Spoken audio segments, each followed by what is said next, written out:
의정부에서 코로나19 추가 확진자가 발생했습니다. 확진자는 미국 시카고에서 입국한 의정부 이동 거주자로 확진 판정을 받기 전 인천공항을 통해 입국해 공항버스 등을 타고 집으로 간 것으로 조사됐습니다.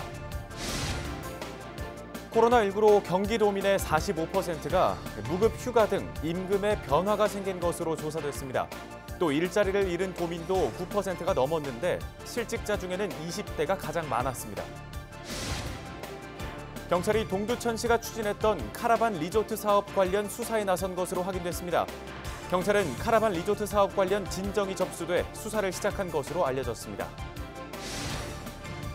경기 북부 지역에서 올 들어 처음으로 과수 화상병이 발생했습니다. 경기도 농업기술원은 파주시 사과농가에서 과수 화상병이 발생해 매몰 방제를 진행했다고 밝혔습니다.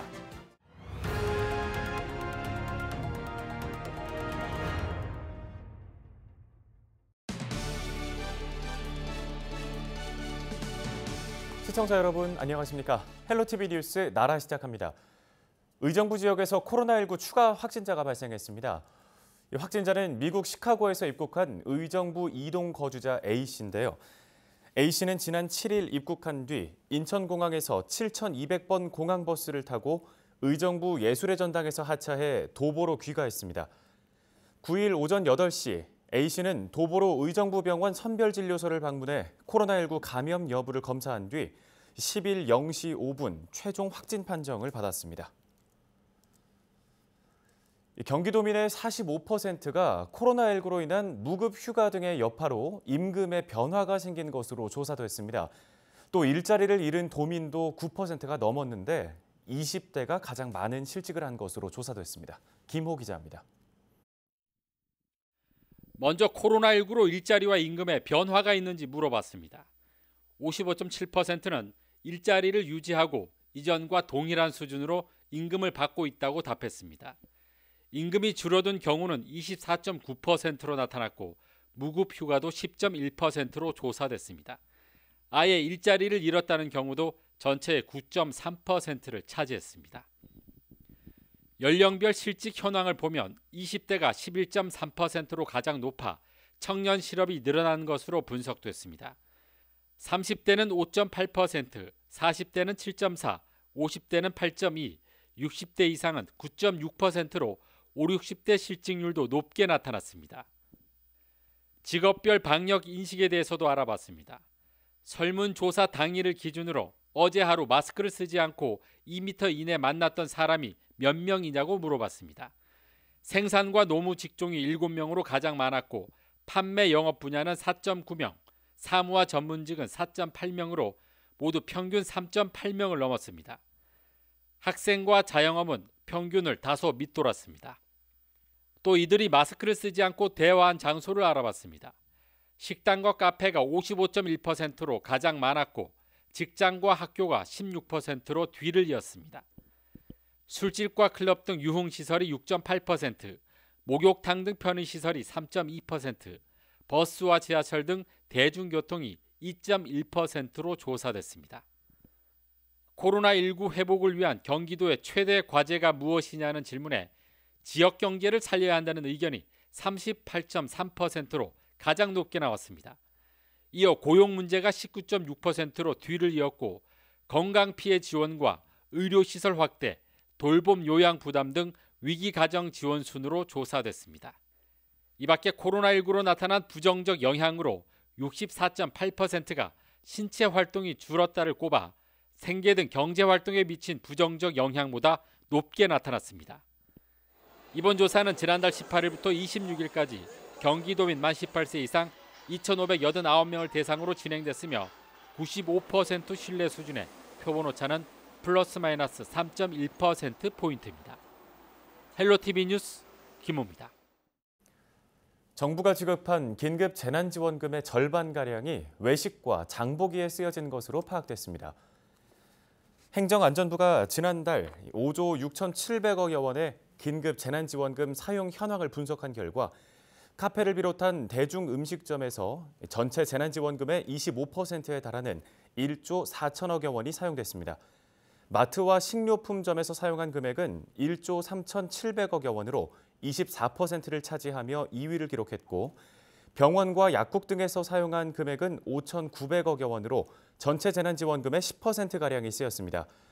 재난지원금 지급 전과 비교했을 때 업종별 매출액이 증가한 곳은 안경점과 병원, 약국 등이었으며 긴급 재난지원금 사용액의 64%인 3조 6천억 원가량이 연매출 30억 원 이하 중소 신용카드 가맹점에서 사용됐습니다. 정부의 긴급 재난지원금 예산 규모는 총 14조 2,400억 원 수준이며 행정안전부는 8월 말까지 긴급 재난지원금이 다 쓰여질 수 있도록 소비 촉진 캠페인을 펼칠 계획입니다. 연천구는 거동이 불편한 장애인들을 직접 찾아가 재난기본소득을 지급하고 있습니다. 읍면 행정복지센터가 방문 대상자를 선정하면 담당 공무원이 대상자를 방문해 선불카드를 지급하는 방식인데요. 또 장애인 등의 가족이나 지인이 해당 서비스를 받고 싶다고 읍면 행정복지센터에 신청하면 공무원이 방문해 재난기본소득을 지급합니다. 연천구는 이와 함께 관내 거주하는 결혼 이민자나 영주권을 가진 외국인에게도 총 30만 원의 재난기본소득을 지급하고 있습니다. 서울의 한 탁구장에서 확진자가 나왔죠. 밀폐된 공간에서 운동을 하면서 집단 감염이 발생했다는 분석입니다. 전문가들은 상황이 진정될 때까지 실내 체육시설의 이용을 자제해야 한다고 조언했습니다. 이재필 기자의 보도입니다. 집단 감염이 발생한 서울의 한 탁구장. 방역당국은 지금까지 관리 대상에서 배제됐던 탁구장 등 실내 체육시설을 관리 대상에 포함시켰습니다. 실내 체육시설에 대한 관리 감독을 강화하고 나선 겁니다. 인천시에서 온 공문에는 저희가 기존에 하고 있던 신고체육시설 그 4개 업종에다가 거기다 탁구장하고 배드민턴장이 포함이 됐더라고요. 운영 자제를 권고드리고 일단 불가피하게 운영을 하시는 사업주는 방역 수칙을 준수해서 해야 되고 생활 속 거리두기 지침을 보면 실내 다중이용 시설을 이용할 경우에는 마스크를 착용해야 합니다. 그럼 마스크를 착용하고 실내 스포츠를 할 수 있을까? 마스크를 쓰고 탁구를 해봤습니다. 빠르게 공을 주고받는 운동, 활동량이 상당했습니다. 그러게 힘드네. 숨 막히는데? 네, 지금 한 10분 정도 탁구를 해봤습니다.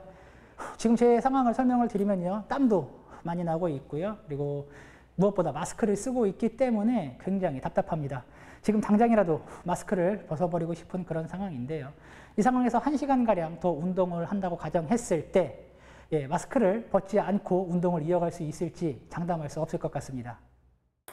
전문가들은 탁구장 같은 실내 체육시설에서는 바이러스의 감염 가능성이 높다고 강조했습니다. 특히 몸에 열이나 마스크를 벗을 확률이 높을 뿐더러 공 등 장비를 공유하는 경우가 많아 위험하다고 지적했습니다. 날씨가 더워지고 운동을 하게 되면은 아무래도 마스크를 잘 끼기가 어렵습니다. 공동으로 물건들을 같이 사용하면서 이렇게 접촉자를 통해서 환경을 통해서 매개물을 통해서 감염이 됐던 사례를 볼 수가 있습니다. 이론적으로 보나 또 결과론적으로 보나 탁구장에서의 감염은 충분히 일어날 수 있을 위험성이 높다고 판단이 됩니다. 실내 체육시설에 대한 집단 감염이 우려되는 현재 전문가들은 앞으로 2주 정도는 실내 체육시설을 이용하지 말고 코로나19 확산 상황을 지켜봐야 한다고 조언했습니다. 헬로티비 뉴스 이재필입니다.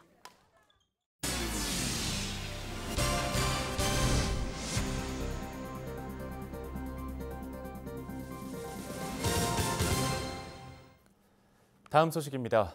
경찰이 동두천시가 추진했던 카라반 리조트 사업 관련 수사에 나선 것으로 확인됐습니다. 서울 구로경찰서는 지난 8일 수사관들을 동두천시 모 부서에 보내 오후 1시부터 5시간여 동안 압수수색을 진행했습니다. 경찰은 카라반 리조트 사업 관련 진정이 제기돼 수사를 시작한 것으로 알려졌는데요. 이 사업은 동두천시가 소요산 관광지 일대에 카라반 100여 대를 설치하는 계획으로 추진됐으나 최근 동두천시의회가 사업을 반대하고 나서 추진이 어려워졌습니다. 경기도 안성에 이어 파주에서도 과수 화상병이 발생했습니다. 경기 북부 지역에서 과수 화상병이 발생한 건 올 들어 처음인데요. 경기도 농업기술원은 지난 8일 파주 지역 사과 농가에서 과수 화상병이 발생해 매몰 방제를 진행한다고 밝혔습니다. 과일나무 에이즈라 불리는 과수 화상병은 사과나 배 등에서 발병하는 질병으로 방제약이 없어 발병 시에는 나무를 매몰 처리하는 방법밖에 없습니다. 경기 북부 지역에서는 지난해 처음으로 파주와 연천 농가에서 발생했습니다. 경기도는 시군과 함께 오는 19일까지 사과나 배 과수원을 대상으로 과수 화상병 조사를 하고 있습니다. 생활 속 물 정보를 한 곳에 모아놓은 누리집이 서비스를 시작했습니다. 경기도 물 정보 시스템인데요. 우리 동네 수질 정보나 안심 약수터 위치 등 물에 대한 각종 정보가 가득합니다. 최창순 기자입니다. 오산의 필봉산 어귀에 자리한 약수터입니다. 30도를 웃도는 날씨에도 차가운 약수물을 맛볼 수 있어 인기입니다. 땀을 뻘뻘 흘리는 등산객은 갈증을 해소하고 미네랄이 풍부해 식수로 사용하는 시민도 있습니다. 여기 물이 너무 잘 나오고 시원해서 먹는데 너무 지장이 없고 맛있어요, 물이. 저희가 집에서도 정수기를 사용하는데 정수기 물 먹는 것보다도 이 물이 너무 맛있어서 저희는 날마다 이용을 하거든요. 이처럼 안심하고 사용할 수 있는 약수터 위치를 알고 싶다면 경기도 물정보 시스템 누리집을 이용하면 됩니다. 우리 동네 약수터 코너에서 검색하면 의명 가능 여부를 알 수 있고 사진과 지도를 통해 확인할 수 있습니다. 경기도 물정보 시스템에선 약수터뿐만 아니라 물과 관련된 다양한 정보를 얻을 수 있습니다. 정수장 수질 정보나 물놀이 시설 위치와 수질 검사 결과, 걷기 좋은 수변 산책로 등을 찾아볼 수 있습니다. 물 관련 정보는 여러 기관에서 그리고 여러 시스템을 통해서 정보가 제공됐었는데요. 설문조사를 통해서 도민들이 원하는 서비스를 다 한 곳에 모아서 찾기 쉽고 그리고 이용하기 쉽게 그렇도록 구축했습니다.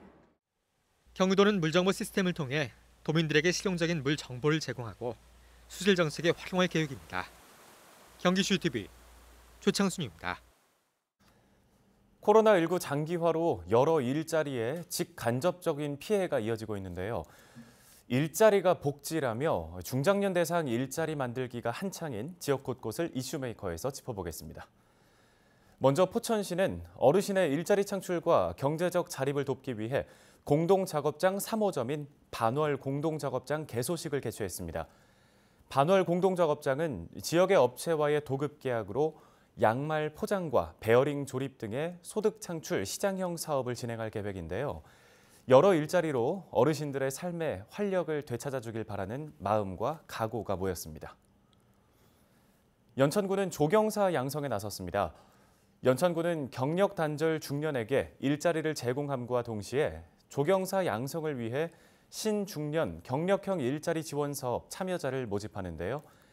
연천군은 이번 사업으로 인생 이모작 준비에 활력을 제공할 뿐 아니라 관내 공원과 공공시설물 조경 개선으로 군 이미지 제고에도 큰 도움이 될 것으로 기대하고 있습니다. 경단녀 맞춤 일자리 만들기에 앞장선 곳도 있습니다. 의정부시는 임신과 출산, 육아 등으로 경력이 단절된 여성을 대상으로 패션 샵 마스터 양성 과정 참여자를 모집합니다. 의정부 일자리센터로 방문해 신청하면 되는데요. 104시간 동안 패션 유통과 마케팅, 샵 마스터 이론, 실습 교육 후에는 교육훈련비 지원 외에도 맞춤형 취업 알선과 지속적인 취업 관련 서비스를 받게 돼 교육 효과가 높을 것으로 기대가 모이고 있습니다. 지금까지 우리 지역을 주목하게 만드는 이슈메이커 만나봤습니다. 경기도가 도내 공사장 집안 침하 사고를 예방하기 위해 전문가 자문단을 운영합니다. 자문단은 건축과 토목 등 지하 안전 분야 전문가 111명으로 구성됐으며 이들은 오는 12일까지 도내 9개 시군에 있는 24개 지하 공간 개발 사업 현장을 돌며 안전 점검을 할 계획입니다. 점검 대상 지역은 지하 10m 이상 굴착 공사가 진행 중인 곳으로 이곳들은 지하 안전법에 따라 지하 안전 영향 평가를 반드시 받아야 합니다. 끝으로 날씨 정보 전해드립니다. 목요일에는 최저 기온 21도, 낮 기온은 31도로 예상됩니다. 전국이 때이른 폭염으로 무더운 가운데 우리 지역도 낮 기온이 며칠째 30도를 웃돌면서 덥겠습니다. 장시간 야외 활동하기에는 무리가 있으니까요. 노약자 등은 외출을 자제하시기 바랍니다. 경기 북부 주간 날씨 보시죠. 이번 주말에는 중국에서 다가오는 비구름대의 영향과 제주 남부지방에 형성된 정체전선의 영향으로 비가 내리겠습니다. 뉴스를 마칩니다. 시청해주신 여러분 고맙습니다.